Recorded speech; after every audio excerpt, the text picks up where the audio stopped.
तो जिन भगवान श्री राम को दुनिया में आदर्श माना गया, जिन्हें मर्यादा पुरुषोत्तम कहा गया, उनके चरित्र पर रचित रामचरितमानस में बिहार के शिक्षा मंत्री प्रोफेसर चंद्रशेखर को नफरत का अध्याय मिल गया है।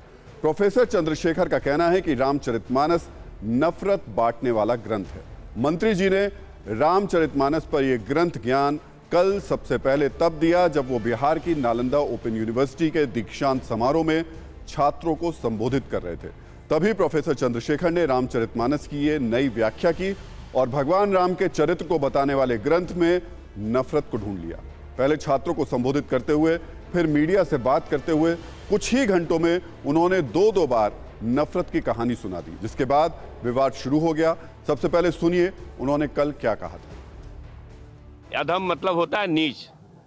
दुनिया के लोगों सुनो, आपके माध्यम से कहना चाहता हूँ, नीच जाति के लोगों को शिक्षा ग्रहण करने का अधिकार नहीं था और उसमें कहा गया है कि नीच जाति के लोग शिक्षा ग्रहण करके जहरीला हो जाते हैं, जैसा कि सांप दूध पीने के बाद होता है। हम इस सवाल पर मैं इसलिए ये बात कहता हूँ कि इसी चीज को कोट करके बाबा साहब अम्बेडकर ने दुनिया के लोगों को बताया। ये जो ग्रंथ हैं नफरत को बोने वाले, एक युग में मनुस्मृति, दूसरे युग में रामचरितमानस और तीसरे युग में गुरु गोवलकर का बंच ऑफ थॉट, ये दुनिया को नफरत, हमारे देश को, समाज को नफरत में बांटती है। नफरत देश को महान नहीं बनाएगा, जब भी कभी महान बनाएगा तो मोहब्बत ही बनाएगा। तो प्रोफेसर चंद्रशेखर के इस ग्रंथ ज्ञान के बाद पूरे देश में प्रतिक्रिया हुई। देश के बहुसंख्यक हिंदू गुस्से में हैं। जो धर्म ग्रंथ उनके लिए सबसे ज्यादा पवित्र है, उसे नफरत बांटने वाला बताना हिंदुओं के बड़े वर्ग को पसंद नहीं आ रहा।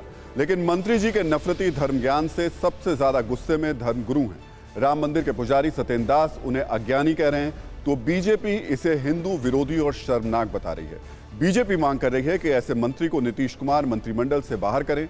जेडीयू और कांग्रेस अपने सहयोगी दल के मंत्री के इस बयान से किनारा कर रहे हैं। वो समझ रहे हैं कि हिंदुओं की भावनाओं को आहत करने वाले इस बयान का समर्थन करना सही नहीं है।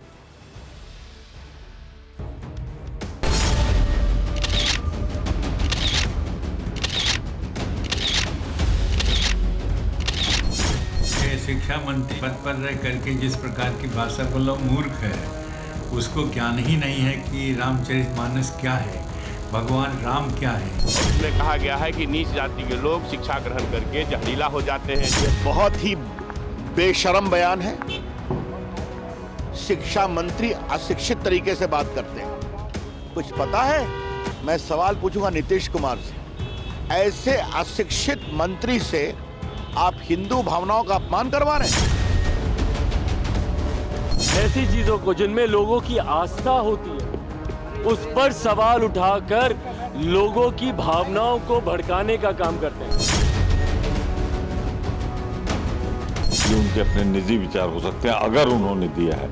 न ये हमारे गठबंधन के बिहार के विचार हैं और न कांग्रेस के। ये करोड़ों लोगों की श्रद्धा पर ये जो चोट उन्होंने पहुंचाया है, ये सनातन धर्मावलंबी कभी भी इसको बर्दाश्त नहीं करेगा। सरदार पद पर बैठे किसी भी व्यक्ति को ऐसे बयानों से बचना चाहिए जिससे धार्मिक भावनाओं को ठेस पहुंचे, कोई भी मर्माहत हो। विख्यात कवि और अपने अंदाज में भगवान श्री राम की कथा सुनाने वाले कुमार विश्वास भी प्रोफेसर चंद्रशेखर के धर्म ज्ञान को अपमानित करने वाला बता रहे हैं। वो पूछ रहे हैं कि क्या मंत्री जी किसी दूसरे धर्म पर इस तरीके की बात कर सकते हैं? किसी धर्म के सहिष्णु होने का फायदा नहीं उठाना चाहिए। नीतीश कुमार जी बहुत समरस व्यक्ति हैं, मैं उनका बहुत आदर करता हूं और मेरे प्रति उनका स्नेह भी है। और तेजस्वी भी मेरे भाई जैसे हैं, युवा नेता हैं, बिहार से बड़ी आशाएं हैं बिहार को उनसे। मैं उन दोनों से अनुरोध करता हूं कि ऐसे व्यक्ति को अपने संगठन से, अपनी सरकार से बाहर करें, उन्हें दंडित करें या उन्हें क्षमा मांगने के लिए कहें। क्योंकि दो बातें इसमें हैं कि एक तो या तो उन्होंने रामकथा ठीक से पढ़ी नहीं है, और दूसरा क्या वे किसी एक धर्म को, किसी एक मत को ही इतना सहिष्णु मानते हैं कि उस पर बोल सकते हैं। मैं सभी धर्मों की वरेण्य पुस्तकों का आदर करते हुए कहना चाहता हूं कि क्या वे किसी दूसरे धर्म की किसी मानद पुस्तक पर ऐसी बात कह सकते थे? और कहने के बाद मंत्री छोड़िए, क्या उनके बचे रहने की संभावनाएं बन सकती थी? कितना कष्ट होता अगर वो ऐसा बोल देते। तो किसी की सहिष्णुता को, किसी की सहृदयता को लाचारी समझ लेना, ये बड़ी खराब बात है। धर्मगुरु से लेकर नेता और कवि तक प्रोफेसर चंद्रशेखर की बात से असहमत हैं, लेकिन मंत्री जी अपनी बात पर अड़े हुए हैं। वो कह रहे हैं जो कह दिया वो कह दिया। रामचरितमानस पर जो बोला है उस पर अब भी कायम हूं और माफी तो मांगूंगा नहीं। सुनिए उन्होंने क्या कहा। मैं अभी भी अपनी बात पर अडिग हूं कि हम उस राम के भक्त हैं जो सबरी के जूठ बैर खाते हैं, उसके नहीं जो शंभुक के वध करते हैं। हम उस कृष्ण के भक्त हैं जो सुप्पन भगत डोम के यहाँ खाते हैं। भैया रामचरितमानस में बहुत अच्छी बातें भी है, लेकिन जो बात जाति के नाम पर नफरत पैदा करने के लिए कहती है, जो बात जातियों को अपमानित करने के लिए कहती है, उसका विरोध होना चाहिए, देशवासी को करना चाहिए। नहीं तो देश में 90 से 85% लोग को काट करके आप देश नहीं बना सकते हैं। तो इतना हंगामा मचा है, मंत्री जी के बयान पर विवाद बढ़ा है, लेकिन ना तो वो खेद जता रहे हैं, ना ही माफी मांग रहे हैं। और थोड़ी हैरान करने वाली बात यह है कि बिहार के मुख्यमंत्री नीतीश कुमार को इस बारे में कुछ भी पता नहीं है। वो इस बात से बिल्कुल अनजान हैं और उनके शिक्षा मंत्री प्रोफेसर चंद्रशेखर ने रामचरितमानस पर विवादित बयान दिया है। आज जब उनसे इस विवाद पर सवाल किया गया तो उन्होंने कह दिया कि उन्हें कुछ पता ही नहीं है। सुनिए एक बार नीतीश कुमार को। मंत्री ने बोला है कि ये नफरत बोने वाला ग्रंथ है। हमको पता नहीं है, हम पूछ लेंगे उनसे। मंत्री ने बोला है कि ये नफरत बोने वाला ग्रंथ है। हमको पता नहीं है, हम पूछ लेंगे उनसे। ठीक।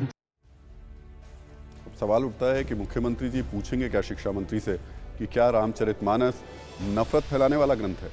वैसे ऐसा लगातार हो रहा है कि बिहार की कई घटनाओं की जानकारी मुख्यमंत्री नीतीश कुमार को नहीं मिल पा रही है। पिछले दिनों में पटना में छात्रों पर हुए लाठीचार्ज पर सवाल पूछने पर सीएम नीतीश कुमार ने कहा था कि उन्हें जानकारी नहीं है। ऐसे में हैरान नहीं होना चाहिए कि प्रोफेसर चंद्रशेखर के बयान की जानकारी उनको नहीं पता। वैसे तो बिहार के शिक्षा मंत्री चंद्रशेखर खुद प्रोफेसर है। बिहार की शिक्षा व्यवस्था को सुधारने की बड़ी जिम्मेदारी उनके पास है। नीति आयोग के मुताबिक देश के 20 बड़े राज्यों में बिहार शिक्षा के मामले में 19वें नंबर पर है। उस बिहार में जहां शिक्षा मंत्रालय की ओर जारी विज्ञापन में यह बताया गया कि 1.5 लाख शिक्षकों के पद खाली हैं और भर्ती बाकी है। उस बिहार में जहां कई यूनिवर्सिटीज का सेशन लेट है। पटना यूनिवर्सिटी में 1 महीने से 1 साल तक कई कोर्स के सेशन लेट चल रहे हैं। तिलक मांझी यूनिवर्सिटी भागलपुर का सेशन करीब 2 से 2.5 साल तक लेट चल रहा है। बीएन मंडल यूनिवर्सिटी में भी 2 से 3 साल तक सेशन लेट है। यहाँ कई यूनिवर्सिटीज में छात्रों को ग्रेजुएशन की डिग्री 5 से 6 साल में मिल रही है, जो 3 साल में मिलनी चाहिए। बिहार में परीक्षाओं में पेपर लीक होना एक आम बात है। पिछले दिनों बीएसएससी का पेपर लीक हुआ था। विरोध प्रदर्शन करने वाले छात्रों पर लाठीचार्ज हुआ था, लेकिन प्रोफेसर साहब इन सारी बातों पर कम फोकस कर रहे हैं। उनका ज्यादा ध्यान उस धर्म ग्रंथ पर है जिसे हिंदुओं में पवित्र माना जाता है।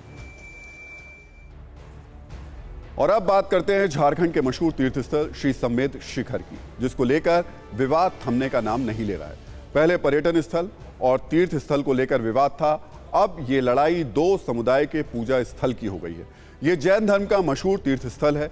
इसका एक लंबा चौड़ा इतिहास है, लंबी कहानी है। साथ में आदिवासी भी यहाँ पूजा करते रहे हैं। पारसनाथ की इन पहाड़ियों पर आदिवासी भी धार्मिक निशानियां होने का दावा करते रहे हैं। अब तक ये पूजा शांतिपूर्ण थी, लेकिन अचानक झारखंड के गिरिडीह में स्थित इस तीर्थ स्थल पर नया विवाद छिड़ गया है। सवाल यही कि आखिर अचानक कैसे हुआ ये सब और ये मामला फिर से तूल क्यों पकड़ने लगा। अचानक क्या हुआ कि आदिवासी तीर धनुष और पारंपरिक हथियार लेकर विरोध पर उतर आए। ऐसा क्या हुआ कि अचानक आदिवासी जैन समुदाय के इस तीर्थ स्थल पर दावा करने लगे। इस विवाद की जड़ तक पहुंचने के लिए टीवी 9 की टीम पारसनाथ की चोटियों पर पहुंची। उस जगह पर टीवी 9 पहुंचा जिसको लेकर घमासान छिड़ा हुआ है।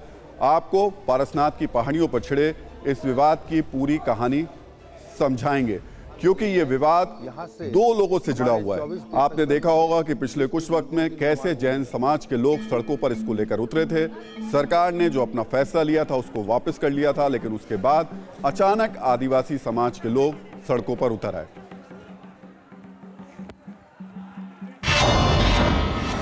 इसे पारसनाथ पहाड़ कहें या मरांग बुरु पर्वत, जैन समुदाय के आस्था का स्थल कहें या आदिवासियों के आस्था का केंद्र कहें, वर्षों बरस से यहाँ दोनों समुदाय इन वादियों में एकाकार हैं। कभी विवाद नहीं हुआ। आज ये आखिर विवाद क्यों है? तो झारखंड के गिरिडीह जिले में पारसनाथ पहाड़ और समेत शिखर पर चढ़ने की शुरुआत यानी अपनी यात्रा की जैसे ही आप शुरुआत करेंगे, सबसे पहले आपका साबका पड़ेगा छत्रपाल बाबा मंदिर। लेकिन यहाँ जैन कहता है कि नहीं हमारा है तो हम ही का रहेगा, तो ये सब की गलत बात है। ये सब जैसे सदियों से चलता आया है उसी तरह चलने दे, वही ज़्यादा बेहतर है। ये आपस में फालतू का विवाद का कोई मतलब नहीं है। अब ये मरांग गुरु पहाड़ हो या पार्श्वनाथ पहाड़ हो, ये जैन समुदाय का हो या फिर स्वामित्व इसका आदिवासी संथाल समाज का हो, विवाद चाहे जो भी हो, समुदाय चाहे कोई भी हो, जैन समुदाय हो या फिर आदिवासी संथाल समाज हो, लेकिन ये समुदाय की बात नहीं, भगवान इंसान की बात करते हैं। और यहाँ पर 23 मंदिर हैं।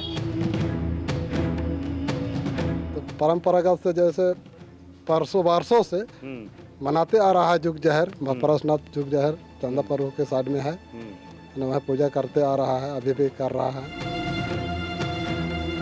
हम लोग शुरुआत से क्या है इसको मारांग बुरु बोलते आए हैं और सही में ये भी मारांग बुरु भी है। हम लोग का कल मांग है, जैसे कल का जो मीटिंग हुआ या सभा हुआ, उसमें एक ये भी था, विचार रखा गया कि इसको पारसनाथ जो है मारांग बुरु के नाम से भी रखा जाए इसको। हम तो ये बोलेंगे हमारे 24 तीर्थंकर भगवंत हैं, उसमें से 20 तीर्थंकर भगवंत यहाँ से मोक्ष पधारे हैं। हिंदुओं में जैसे वैष्णो देवी हैं, अमृतसर में गुरु नानक साहब हैं, वैसे ही हम लोग की पूरी श्रद्धा इस पर्वत से जुड़ी हुई है। ये तमाम आपको दृश्य देखेंगे, जैन होंगे, जैन के कंधे पर ये आदिवासियों के कंधे पर जैन, आदिवासियों के हाथ में जैन। तो ये जो विवाद है, विवाद अपनी जगह पर है, लेकिन पहाड़ के अंदर जो जीवन है, जो जिंदगी है, वो सबके लिए है। आदिवासी संथाल समाज है, वो इस पहाड़ पर अब अपना दावा पेश कर रहा है।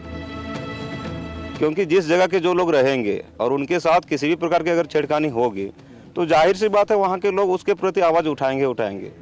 इसी को लेकर के इतनी बड़ी जो न्यूज़ चल रही है या बनी है, तो उसी को लेकर के यहाँ के लोग संगठित हुए। सारे आदिवासी भी आते हैं, सब आते हैं, डोली वाले भी आते हैं, ये आते हैं, सब आते हैं। विवाद कुछ नहीं, सिर्फ नेतागिरी, बाकी और कुछ नहीं। ये विवाद हुआ जिसका प्रदर्शन कल आदिवासी लोगों ने किया। जैनों का एक मेन एजेंडा ये है कि ये पवित्र स्थल है, ये पवित्र पहाड़ है। जैनों के 24 तीर्थंकर हैं, 24 तीर्थंकरों में से 20 तीर्थंकर ने यहाँ पर मोक्ष प्राप्त किया है। दरअसल जैन समाज की मांग है कि श्री सम्मेद शिखर को धार्मिक स्थल ही रहने दिया जाए। इसके पर्यटन इसको स्थल बनने से इसकी धार्मिक स्थान की पवित्रता भंग हो जाएगी। इसे झारखंड सरकार की ओर से तीर्थ स्थल घोषित करने के फैसले के खिलाफ देश भर में शांतिपूर्ण विरोध प्रदर्शन हुए थे, जो पर्यटक स्थल इसको बनाया गया। 3 जनवरी को सम्मेद शिखर जी की रक्षा के लिए अन्न जल त्याग कर अनशन पर बैठे दिगंबर जैन मुनि सुगे के सागर महाराज के निधन की बात ये मामला और गर्मा गया था। आपको सबसे पहले बताते हैं कि आखिर जैन धर्म के लिए ये तीर्थ स्थल कितनी अहमियत रखता है और ये कितना भव्य है। जैन धर्म के लिए सम्मेद शिखर सर्वोच्च तीर्थ स्थल है। सम्मेद शिखर जी पर जैन धर्म के 24 में से 20 तीर्थंकरों ने देह त्याग कर मोक्ष प्राप्त किया था। यहीं पर 23वें तीर्थंकर भगवान पार्श्वनाथ ने भी निर्वाण प्राप्त किया था। इस पहाड़ी का नाम भी जैन धर्म के 23वें तीर्थंकर पारसनाथ के नाम पर है। पारसनाथ पहाड़ी की तराई में मधुमद नाम का कस्बा बसा हुआ है। पवित्र पर्वत के शिखर तक श्रद्धालु पैदल या डोली से जाते हैं। जंगलों और पहाड़ों के दुर्गम रास्तों से गुजरते हुए 9 किलोमीटर की यात्रा तय करके शिखर पर पहुंचते हैं। इन स्थलों के दर्शन के बाद वापस मधुबन आने के लिए 9 किलोमीटर चलना पड़ता है। सवाल यही है कि अगर जैन धर्म का ये इतना बड़ा तीर्थ स्थल है तो फिर बवाल क्यों और आदिवासी क्यों इस पर दावा कर रहे हैं। दरअसल पारसनाथ पहाड़ पर आदिवासी संथाल समुदाय का दावा है। आदिवासियों का यहाँ सदियों से पूजा करने का दावा है। हर साल आषाढ़ी पूजा में सफ़ेद मुर्गे की यहाँ पर वो बलि देते हैं। आदिवासी इसे मरांग बुरु पहाड़ कहते हैं। आदिवासी संथाल मरांग बुरु को अपना पूर्वज मानते हैं। मरांग बुरु का मतलब होता है बूढ़ा पहाड़। इस पहाड़ पर मरांग बुरु दिशोम मांझी थान भी है। इसे आदिवासियों का धार्मिक स्थल कहा जाता है। एक दावा यह भी है कि पारसनाथ की इन पहाड़ियों पर आदिकाल से आदिवासी परंपरागत पूजा करते आ रहे हैं और यहाँ पर जैन समुदाय के लोग और आदिवासियों के तालमेल को देखा भी गया है। ये आसपास के गांव के आदिवासियों की आजीविका का एकमात्र साधन है। यहाँ के जैन मंदिरों में आने वाले श्रद्धालु चाहे इन्हें डोली में बिठाकर ले जाने का काम हो या कुर्सी पर या फिर जंगल के 17 किलोमीटर के दुर्गम रास्ते से बाइक पर या फिर पैदल सफर हो, आदिवासी युवक श्रद्धालुओं को तीर्थ स्थल तक ले जाने में मदद करते हैं। लेकिन अब जैन और आदिवासी आमने सामने आ चुके हैं, वो भी इस कदर कि आज से 2 दिन पहले भारी संख्या में आदिवासी तीर धनुष, तलवार, कुल्हाड़ी जैसे पारंपरिक हथियारों के साथ सड़क पर उतर गए। इतना ही नहीं, जनजातीय संगठन ASA पारसनाथ पहाड़ियों को जैनियों से मुक्त कराने का ऐलान कर चुका है। 17 जनवरी को 5 राज्यों में विरोध प्रदर्शन करने की चेतावनी भी दे चुका है और भी उग्र आंदोलन करने की धमकी दे चुका है। ऐसे में सवाल है, क्या तीर्थ स्थल पर अब सियासत हो रही है? इस राज्य में कुछ लोग विवाद पैदा करते हैं और हम लोग विवाद समाप्त करते हैं। हम लोग ये झारखंड भगवान बिरसा मुंडा का झारखंड, सिद्धू कान्हू का झारखंड, ये झारखंड हमारे शहीद निर्मल महतो का झारखंड, विश्व गुरु शिबू सोरेन का झारखंड, शांति प्रेम विश्वास का झारखंड, उलगलान का झारखंड। तो यहाँ इस तरह की कुछ बातें लोग करवा रहे हैं। सीधे साधे लोग रहते हैं, सीधे साधे लोगों को अनावश्यक रूप से विवाद में लाया जाता है। आपको बताते हैं कि जिस तीर्थ स्थल को लेकर जैन और आदिवासी समुदाय के लोग आमने सामने हैं, वो कहाँ है और उसकी खासियत क्या है। इसकी भव्यता का अंदाजा आप इसी बात से लगा सकते हैं कि इसे झारखंड का हिमालय भी कहा जाता है। ये झारखंड में गिरिडीह जिले में स्थित एक पहाड़ पर है। इस पहाड़ को पार्श्वनाथ पर्वत कहा जाता है। देश विदेश से श्रद्धालुओं का, सैलानियों का यहाँ पर तांता लगा रहता है। फागुन महोत्सव में यात्रियों की भीड़ देखते ही बनती है। यहाँ मंदिर और धर्मशालाओं में की गई आकर्षक नक्काशी भी लोगों के देखने की जगह है। और सत्ता में अब आपको हम गंगा विलास क्रूज की उस भव्यता की तस्वीर दिखाते हैं जिसे कल प्रधानमंत्री नरेंद्र मोदी हरी झंडी दिखाकर वाराणसी से रवाना करेंगे, जो बांग्लादेश होते हुए असम के डिब्रूगढ़ पहुंचेगी।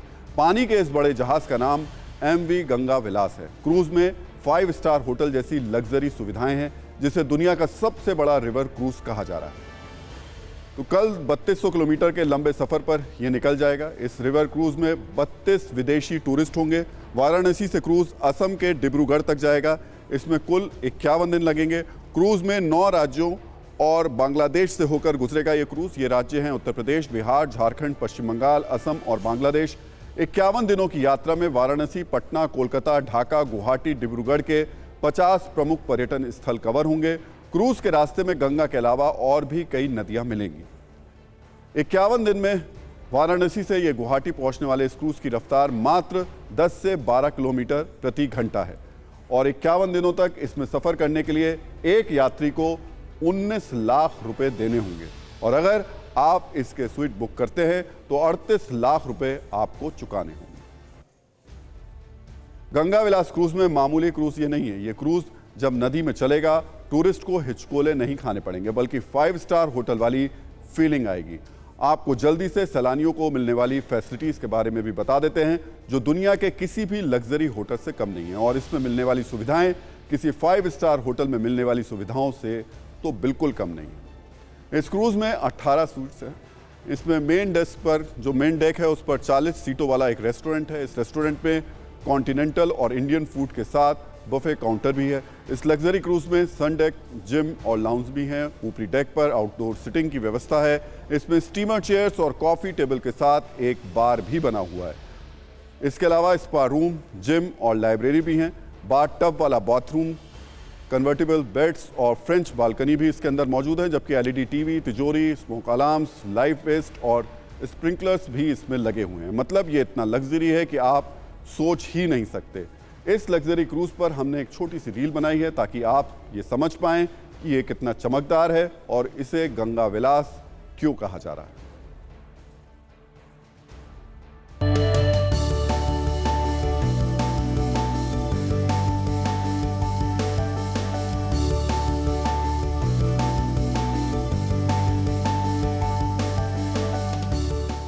बनारस के घाट गवाह बन रहे हैं उस क्रूज के जिसका नाम दिया गया है गंगा विलास क्रूज। और आप सबके मन में ये सवाल जरूर उठ रहा होगा कि इस क्रूज के एक दिन के रूम का किराया कितना होगा। तो मैं आपको बताती हूँ, इस क्रूज में एक दिन के रूम का किराया 25,000 रुपए है। एक तरह से ये फ्लोटिंग शहर होगा चलता फिरता शहर जिसमें तमाम सुख सुविधाएं होंगी और ये एक जगह से दूसरी जगह जाने में 5 से 6 दिन का वक्त लगेगा। बनारस से होता हुआ, वाराणसी से होता हुआ सुंदरबन वाया सुंदरबन और सुंदरबन के कई स्टेट्स को कवर करेगा। इसके अलावा फिर पहुंचेगा डिब्रूगढ़। 1 मार्च तक डिब्रूगढ़ पहुंचेगा। प्रधानमंत्री नरेंद्र मोदी कल इसे फ्लैग ऑफ करने वाले हैं।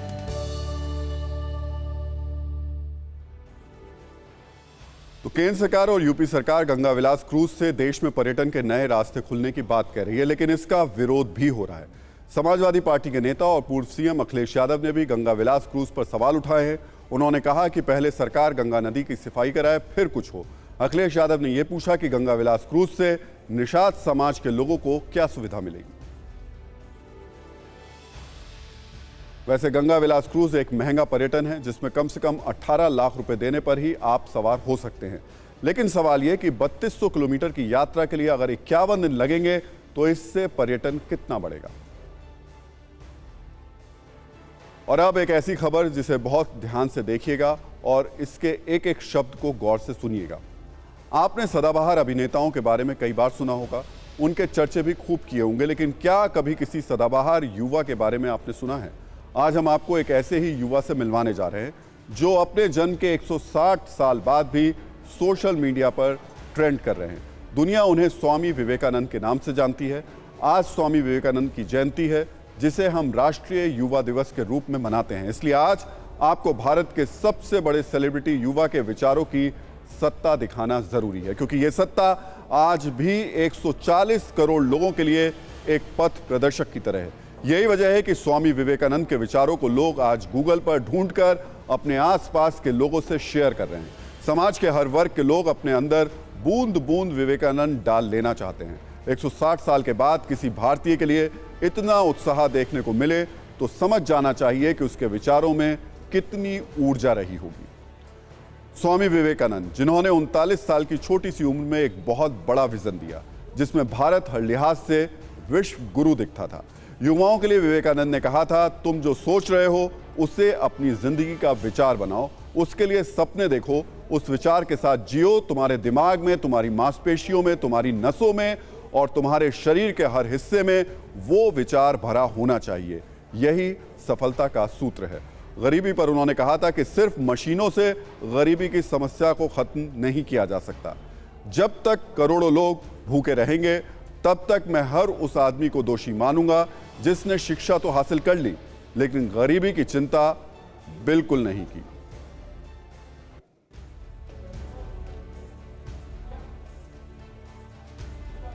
तो वो बार बार ये इस बात पे जोर देते थे कि सिर्फ और सिर्फ शिक्षा तब तक पूरी नहीं मानी जाएगी जब तक कि वो गरीबी को बिल्कुल खत्म नहीं करती। खेती और शिक्षा नीति पर स्वामी विवेकानंद ने कहा था कि किसानों की समस्या का समाधान शिक्षा के जरिए किया जा सकता है। शिक्षा का मतलब ये नहीं कि दिमाग में सिर्फ ऐसी सूचनाएं जमा कर ली जाएं जिनका जीवन में कोई उपयोग ही नहीं है। शिक्षा का मकसद जीवन निर्माण, व्यक्ति निर्माण और चरित्र निर्माण होना चाहिए।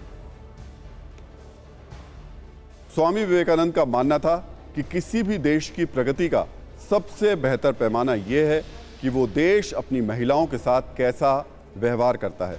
महिलाओं की स्थिति सुधारे बिना दुनिया के आगे बढ़ने की कोई संभावना नहीं है। तो युवाओं के लिए स्वामी विवेकानंद की वैचारिक कुंजी आपको मन में सुरक्षित रख लेनी चाहिए। उन्होंने कहा था कि अपने जीवन में जोखिम उठाओ। अगर तुम जीतोगे तो नेतृत्व करोगे और अगर हारोगे तो लोगों का मार्गदर्शन करोगे। जिस काम में आपके सामने कोई समस्या न आए, आप यकीन कर सकते हैं कि आप गलत रास्ते पर चल रहे हैं। अगर आप चाहते हैं कि लोग आप पर भरोसा करें तो जिस समय किसी काम के लिए प्रतिज्ञा करें ठीक उसी समय पर करें, नहीं तो लोग आप पर भरोसा नहीं करेंगे। कभी भी खुद से ये ना कहें कि मैं नहीं कर सकता, क्योंकि आप अनंत हैं, आप कुछ भी कर सकते हैं। जब तक आप अपने काम में व्यस्त हैं तब तक काम आसान होता है, लेकिन आलसी होने पर कोई भी काम आसान नहीं लगता। वैसे तो दुनिया के तमाम मुल्कों में बैठे लोग स्वामी विवेकानंद के विचारों का अनुसरण करते हैं, लेकिन असल में दुनिया में इस नाम की गूंज तब सुनाई दी थी जब साल 1893 में 11 से 27 सितंबर के बीच अमेरिका के शिकागो में विश्व धर्म संसद का आयोजन किया था। इस धर्म संसद में 6 बार स्वामी विवेकानंद के भाषण हुए और इस दौरान उन्होंने दुनिया को धार्मिक सहनशीलता का एक बहुत अहम पाठ पढ़ाया। उन्होंने अपने पहले भाषण की शुरुआत sisters and brothers of America यानी मेरे अमेरिकी भाइयों बहनों के साथ की और इस भाषण को बोलकर ही उन्होंने इस शब्दों को बोलकर उन्होंने अपने भाषण की शुरुआत की थी। इन शब्दों को सुनकर वहां मौजूद 7,000 लोगों ने करीब 2 मिनट तक स्वामी विवेकानंद के लिए खड़े होकर तालियां बजाई थी। अपने इस भाषण में उन्होंने हिंदू धर्म का जिक्र करते हुए कहा था कि वो एक ऐसे धर्म से हैं जिसने दुनिया को सहनशीलता का पाठ पढ़ाया है। भारत का जिक्र करते हुए उन्होंने कहा था कि उन्हें गर्व है कि वो एक ऐसे देश से हैं जिसने इस पृथ्वी के सभी देशों और धर्मों के परेशान और सताए हुए लोगों को शरण दी है। इस भाषण में उन्होंने सांप्रदायिकता और कट्टरता के खिलाफ दुनिया का ध्यान भी खींचा था। सबसे खास बात यह कि आज हम भारत के जिन तमाम महापुरुषों को अपना आदर्श मानते हैं, स्वामी विवेकानंद उनके भी आदर्श रहे हैं। राष्ट्रपिता महात्मा गांधी ने स्वामी विवेकानंद के बारे में क्या कहा था, आज उसे भी जानने की जरूरत है। महात्मा गांधी ने कहा था कि स्वामी विवेकानंद के कार्यों को पढ़ने के बाद देश के लिए मेरी देशभक्ति में 1000 गुना वृद्धि हुई है। इसी तरह स्वामी विवेकानंद के बारे में रविन्द्रनाथ टैगोर ने कहा था कि अगर आप भारत को जानना चाहते हैं तो विवेकानंद का अध्ययन करें, उनमें सब कुछ सकारात्मक है और कुछ भी नकारात्मक नहीं है। आज प्रधानमंत्री नरेंद्र मोदी ने भी स्वामी विवेकानंद को उनकी जयंती पर श्रद्धांजलि अर्पित की। कर्नाटक के हुबली में प्रधानमंत्री ने 26वें राष्ट्रीय युवा महोत्सव का उद्घाटन किया। प्रधानमंत्री ने कहा कि स्वामी विवेकानंद के विचार और आदर्श हमेशा देश का मार्गदर्शन करते रहेंगे। उठो, जागो और लक्ष्य से पहले मत रुको। एली एद्ददेली गुरु मटवा तनका निल्लदी। विवेकानंद जी का ये उद्घोष